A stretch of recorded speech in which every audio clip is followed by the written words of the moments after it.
गाज़ियाबाद की मुरादनगर थाना पुलिस ने एक ऐसी सीरियल किलिंग की घटना का खुलासा किया है जहां एक सीरियल किलर द्वारा अपने ही परिवार के सदस्यों को संपत्ति के लालच में बेहद शातिराना तरीके से कत्ल किया जा रहा था। कत्ल का ये सिलसिला बीते 20 साल पहले शुरू हुआ। कातिल ने एक एक कर परिवार के 5 लोगों का सिलसिलेवार कत्ल इतने शातिराना तरीके से किया कि कोई उस पर शक न कर सका।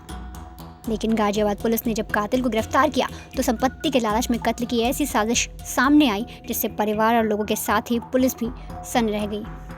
इस पूरे मामले में एएसपी आकाश पटेल ने बताया कि मुरादनगर थाना क्षेत्र के बसंतपुर सैंथली गांव निवासी ब्रजेश त्यागी ने बीते 15 सितंबर को मुरादनगर थाने में अपने बेटे रेशु त्यागी के लापता होने की रिपोर्ट दर्ज कराई।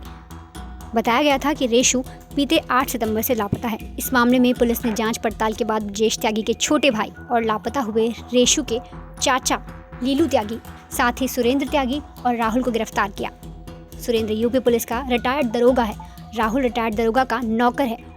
जब पुलिस ने कड़ाई से इन लोगों से पूछताछ की तो लीलू ने बताया कि उसने बड़े भाई की संपत्ति को कब्जाने की नीयत से अपने भतीजे रेशु की हत्या कर दी और शव को बुलंदशहर के पास थाना क्षेत्र में नहर में बहा दिया। लीलू ने पुलिस को ये भी बताया कि वो अपने साथियों के साथ रेशु को बहाने से स्कॉर्पियो गाड़ी में बैठाकर बुलंदशहर ले गया था और बाद में उसने रस्से से रेशु का गला घोट दिया और शव को नहर में फेंक कर लाश को ठिकाने लगा दिया। ब्रजेश त्यागी ने अपने पुत्र रेशु की अपहरण और हत्या के संबंध में अपने ही भाई पे आरोप लगाया था। उसके बाद कार्रवाई करते हुए हमने जो अभियुक्त है लीलू त्यागी उसको गिरफ्तार किया है और उसके साथी सुरेंद्र और उसके नौकर राहुल को गिरफ्तार किया गया है। पुलिस को मिली जानकारी के अनुसार घर लौटने के बाद आरोपी लीलू अपने बड़े भाई ब्रजेश त्यागी के साथ मिलकर लापता भतीजे रेशु की तलाश में जुट गया। भाई ने पुलिस से शिकायत करने को कहा तो लीलू ने उसे गुमराह करने का प्रयास किया।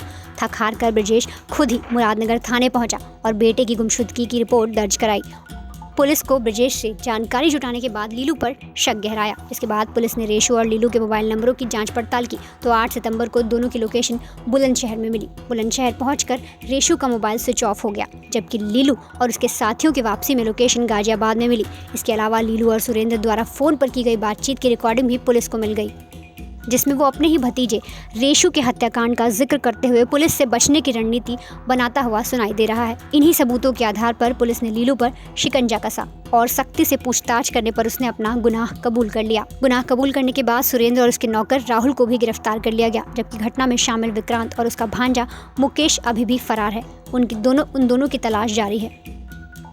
पूरा खुलासा हुआ है। इसमें थाना मुरादनगर की टीम और उनके थाना अध्यक्ष श्री सतीश कुमार का बहुत बड़ा योगदान है और इसके साथ ये भी बात सामने आई है कि जो अभियुक्त है लीलू त्यागी उसकी ये पहली हत्या नहीं थी, बल्कि संपत्ति के लालच में उसने अपने परिवार के और भी लोगों की हत्या कर रखी है।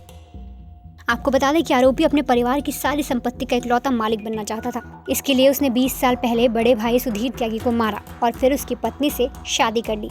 बाद में उसने भाई की दोनों बेटियों की भी हत्या कर दी। बेटियों की हत्या करने के बाद लीलू ने अपने दूसरे बड़े भाई ब्रजेश त्यागी के दोनों बेटों का भी कत्ल कर उनके शव को ठिकाने लगा दिया। करीब 8 साल पहले लीलू ने ही अपने दूसरे बड़े भाई ब्रजेश त्यागी के बेटे निशु की भी हत्या कर दी थी और उसे हिंडन नदी में फेंक दिया था। अब दूसरे भतीजे रेशु का भी कत्ल कर शव को बुलंदशहर के पास इलाके में नहर में फेंक आया था। इतने सारे कत्ल करने के बाद भी शातिर किलर पर किसी को शक नहीं हुआ, लेकिन इस बार भतीजे रेशु के गायब और उसके कत्ल की गुत्थी को सुलझाती पुलिस को उस पर शक हुआ, जिसके बाद इस सीरियल किलर को गिरफ्तार कर लिया गया, जिसने अपने बड़े भाई के परिवार की संपत्ति को कब्जाने की नीयत से अपने ही परिवार के 5 लोगों का सिलसिलेवार तरीके से कत्ल कर दिया। आपको बता दें कि सीरियल किलर उसके साथ ही रिटायर्ड दरोगा सुरेंद्र और दरोगा के नौकर राहुल को गिरफ्तार कर लिया गया है और आरोपियों के पास से पुलिस ने रेशु हत्याकांड में इस्तेमाल किया गया रस्सा भी बरामद किया है।